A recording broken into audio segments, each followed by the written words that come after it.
La gestion des émotions, ça reste encore un sujet chez les personnes qui revient beaucoup. Mais aujourd'hui, j'ai envie de vous poser la question, comment savoir qu'on est mature émotionnellement? Comment savoir qu'on est déjà capable d'agir en toute maturité face aux situations qui nous arrivent, face aux difficultés qui nous arrivent? Je nous partage aujourd'hui 3 éléments. 3 signes qui vont nous permettre de définir si nous sommes matures émotionnellement.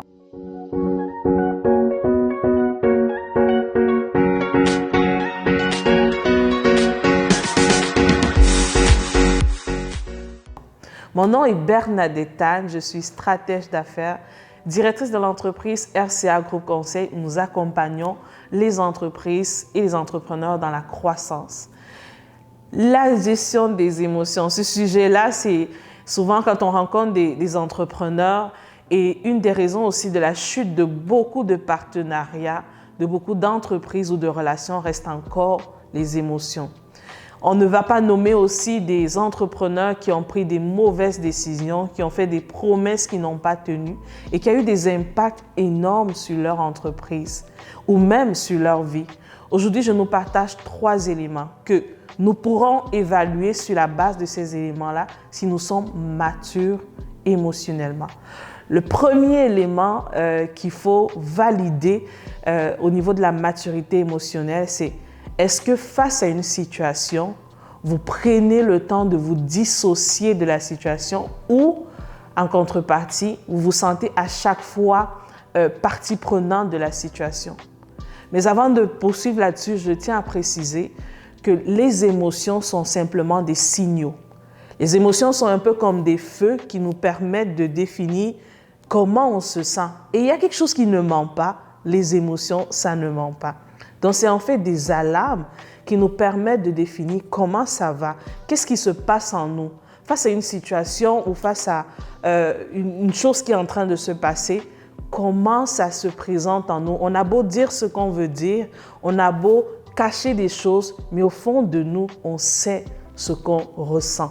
Alors, de pouvoir identifier et de pouvoir travailler avec nos émotions, j'ai envie de le dire, ça nous permettra d'atteindre beaucoup plus de résultats et d'accomplir de grandes choses.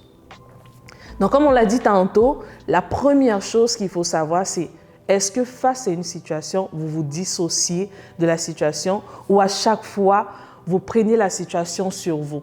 Lorsque vous êtes chef d'entreprise, il y a des défis continuels qui arrivent en fait.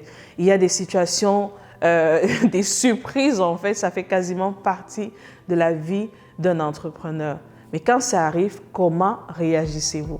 Si, lorsque vous avez des difficultés, vous ressentez des émotions, mais à chaque fois, vous vous dissociez de la situation pour dire qu'est-ce qui est en train de se passer, alors c'est un signe que vous êtes mature émotionnellement. C'est un signe que vous êtes capable de prendre certaines décisions et de pouvoir agir. Si vous êtes capable d'examiner la situation sans toutefois vous approprier de la situation, alors ça définit en fait que vous avez un élément de maturité émotionnelle.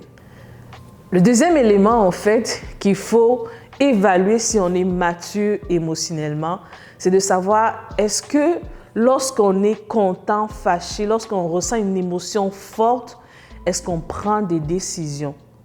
Si on est mature émotionnellement, il y a une chose qui est capitale. Il ne faut jamais prendre de décision lorsqu'on est très content, très fâché, très triste ou très en douleur.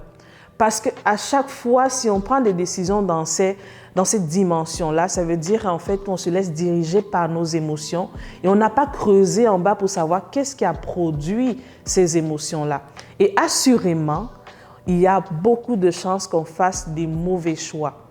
On a vu des personnes qui ont fait des promesses parce qu'ils étaient trop contents, qui après, quand la situation s'est calmée, ont regretté « mais pourquoi j'ai promis autant de choses ?» Ou même, des personnes en fait dans la douleur ou la colère se sont séparées de leurs actionnaires ou ont quitté des entreprises, ont fait des mauvais choix et après ont regretté. Si vous êtes en colère, si vous ressentez une émotion très forte, ne prenez pas de décision. Prenez du temps. prenez du recul, juste le temps que ces émotions se descendent un peu et examinez la situation pour prendre des bonnes décisions. Troisième élément qui va nous permettre justement de nous assurer de la maturité émotionnelle que nous avons. La troisième chose, c'est vraiment que chaque fois, lorsqu'on a une situation difficile, est-ce qu'on prend le temps de comprendre, d'examiner qu'est-ce qui a produit cette situation en moi? Quel est le nœud en fait? Parce que rappelons-nous encore, les émotions sont comme des alarmes, des signaux qui nous définissent simplement qu'est-ce qui est en train de se passer en nous. Mais ça cache des éléments en arrière. Alors, un élément qui nous permettra de savoir si nous sommes matures émotionnellement, c'est que face à chaque situation, d'aller creuser pourquoi je me sens si en colère. C'est quoi la cause de cette colère-là? Est-ce que, qu'est-ce qui fait en sorte que je sois si joyeux ou si triste en fait? De comprendre la situation qui produit l'émotion va nous définir et nous caractériser vraiment d'une personne mature émotionnellement. Parce que qui est mature émotionnellement prend des bonnes décisions et accomplit des grandes choses. Merci, c'était Bernadette Tagne. Au revoir.